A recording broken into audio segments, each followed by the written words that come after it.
కారం. Chicken kebab చేసుకుందాం మనం ఇప్పుడు.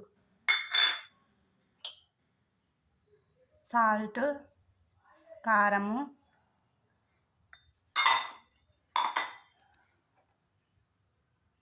కార్న్ఫ్లోర్ పౌడర్,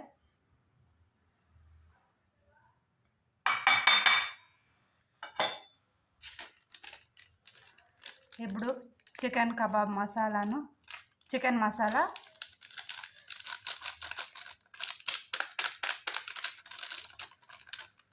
ఇవంతా మనం ఒక్కొక్కటిగా వేసుకోవాలా. చికెన్ కబాబ్ మసాలా,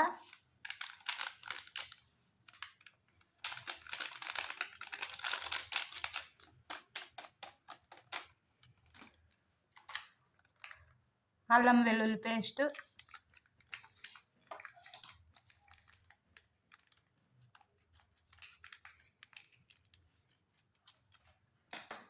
ఇప్పుడు మనం కేజీ చికెన్ చేస్తున్నాం కాబట్టి ఒక ప్యాకెట్ మొత్తం వేసేస్తే సరిపోతుంది.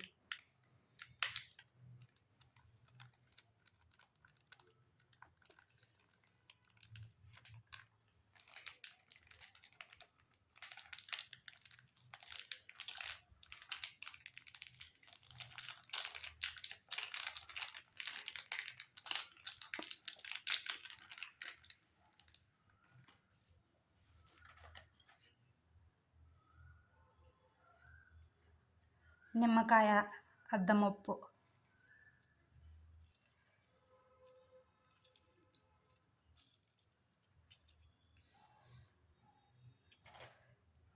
ఎవరికైనా వేడి పాడు ఉంటే కంట్రోల్కి వస్తుంది అన్నమాట. చికెన్ కబాబ్ తిన్నా మనకేం కాదు. కలర్ రెడ్ కలర్ తీసుకోండి.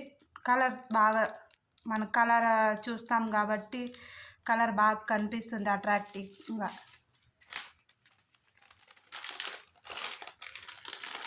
ఇప్పుడు కస్తూరి మెంతి చాలా టేస్ట్ని ఇస్తుంది కబాబ్కి.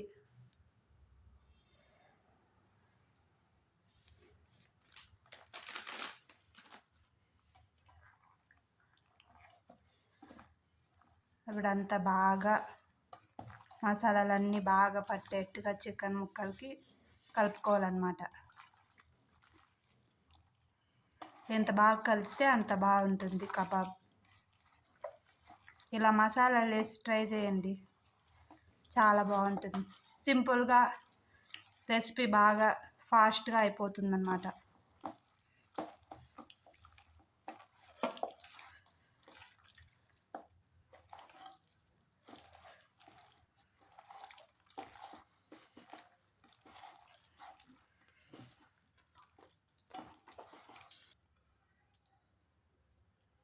చికెన్ ముక్కలకి ఇట్లా జిగటగా అనిపించినప్పుడు బాగా పర్ఫెక్ట్గా సరిపోయిందని అర్థం.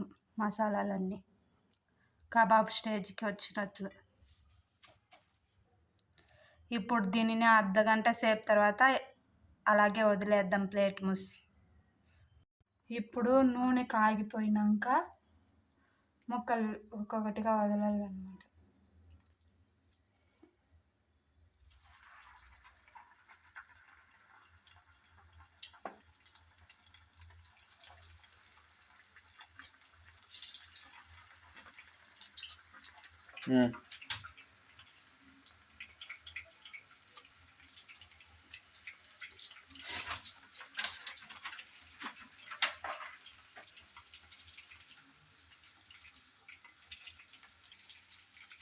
రెండు నిమిషాల తర్వాత ముక్కల్ని అట్లా ఇట్లా తిప్పాలి, నూనెలోకి బాగా డిప్ అయ్యేట్టుగా.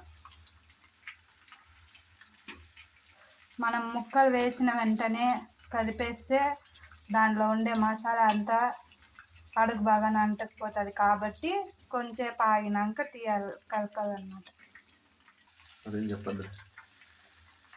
ఇలా ఓ 15 నిమిషాల తర్వాత చూస్తే నొరగలంతా తగ్గి ఉంటుంది. అప్పుడు మనం ముక్కల్ని తీసుకుని పర్ఫెక్ట్గా ఉడికి ఉంటుంది. అప్పుడు ముక్కలు నూనెలో రంగు కలర్ చూడడానికి ఎంత చక్కగా ఉందో కదా.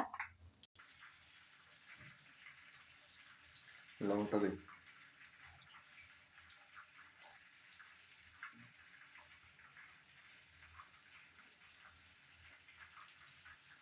ఎలా ఉంది?